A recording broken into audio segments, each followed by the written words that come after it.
Selamat pagi anak didik Bapak semuanya.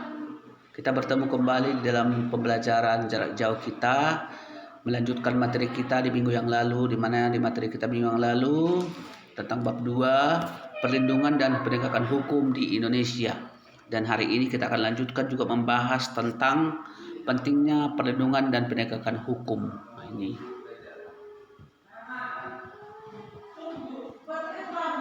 pentingnya perlindungan dan penegakan hukum.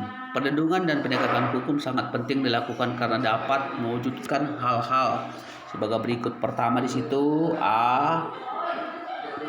tegaknya supremasi hukum. Supremasi hukum bermakna bahwa hukum mempunyai kekuasaan mutlak dalam mengatur pergaulan manusia dalam berbagai macam kehidupan. Dengan kata lain, hukum itu harus kita jadikan menjadi panglima.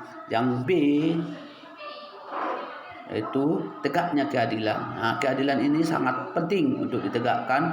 Apabila tidak ada keadilan, kondisi negara akan kacau balau. Untuk itulah tujuan utama hukum adalah mewujudkan keadilan bagi setiap warga negara. Setiap warga negara dapat menikmati hak dan melaksanakan kewajibannya. Yang C, menjadikan perdamaian dalam kehidupan di masyarakat. Ini pentingnya perlindungan dan penegakan hukum, mewujudkan perdamaian dalam kehidupan di masyarakat. Artinya kehidupan yang diwarnai suasana yang damai merupakan harapan setiap orang.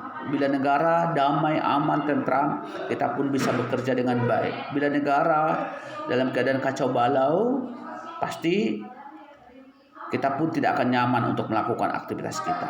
Itulah pentingnya perlindungan dan penegakan hukum. Kita lanjut lagi. Menurut Sujono Suekanto, ini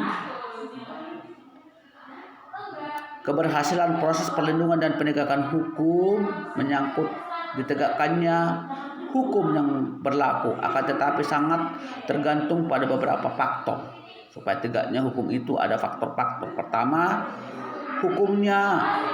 faktor hukumnya. Yang pertama ya, ini faktor hukumnya. Dalam hal ini yang dimaksud adalah undang-undang. Jadi ada undang-undang itu harus dilaksanakan dengan baik. Jangan undang-undang itu hanya berlaku pada orang kecil saja, tetapi semuanya. Masyarakat yang melanggar hukum, melanggar undang-undang akan diberikan sanksi sesuai dengan pelanggarannya. Yang B, ini tegaknya hukum, yaitu pihak-pihak yang secara langsung terlibat dalam bidang penegakan hukum. Penegakan hukum harus menjalankan tugasnya dengan baik sesuai dengan perannya masing-masing. Misalnya kepolisian, peradilan harus menjalankan fungsinya dengan baik. Yang selanjutnya C, masyarakat, yakni masyarakat lingkungan di mana hukum tersebut berlaku atau diterapkan. Maksudnya warga masyarakat harus mengetahui dan memahami hukum itu. Artinya kita harus paham peraturan-peraturan itu yang berlaku. Makanya sebelum diundangkan, peraturan-peraturan itu harus terlebih dahulu disosialisasikan. Oke, itu ya. Yang D itu ada sarana atau fasilitas. Ini di sarana atau fasilitas yang mendukung penegakan hukum. Sarana atau fasilitas tersebut mencakup tenaga manusia yang terdidik dan keterampilan organisasi yang baik, peralatan yang memadai, keuangan. Nah, itu sarana ya. Artinya ada gedungnya, ada orang-orang yang bekerja di dalamnya yang memiliki kompetensi baik dari segi pengetahuan dan lain sebagainya. Dan yang terakhir kebudayaan. Di mana kebudayaan yang sebagai hasil karya didasarkan pada karya manusia dalam pergaulan hidup.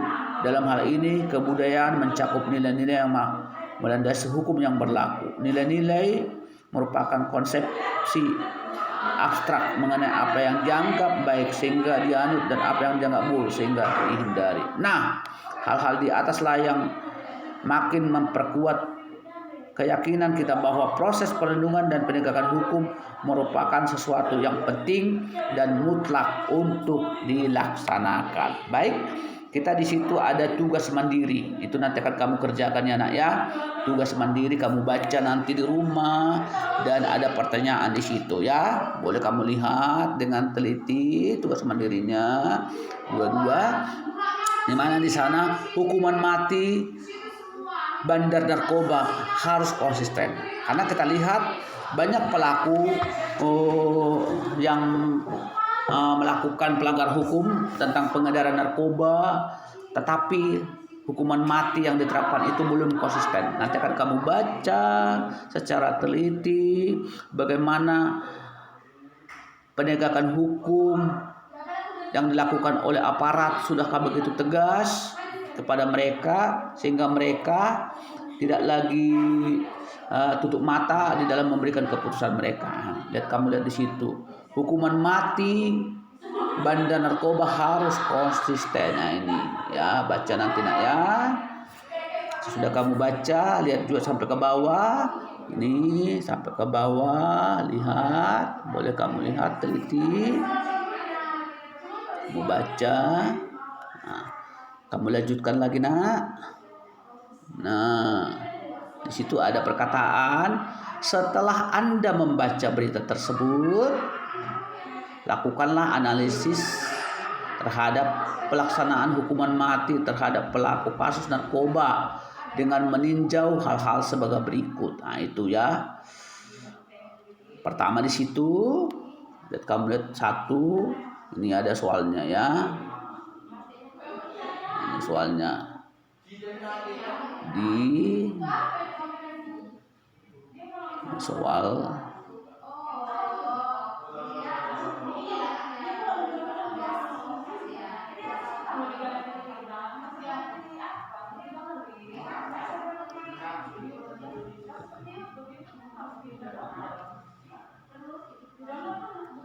dikerjakan ya, dikerjakan. Nah, nanti jawabannya boleh kamu antarkan ke sekolah ya. Nanti boleh kamu antarkan ke sekolah. Dan inilah materi kita hari ini. Sampai di sini pertemuan kita. Jangan lupa dari soal yang saya berikan tadi, antarkan ke sekolah nanti apa yang menjadi analisis kamu tentang hukuman mati bagi pelaku pengedar narkoba. Sampai di sini pertemuan kita hari ini nak. Saya sudahi dengan ucapan selamat pagi.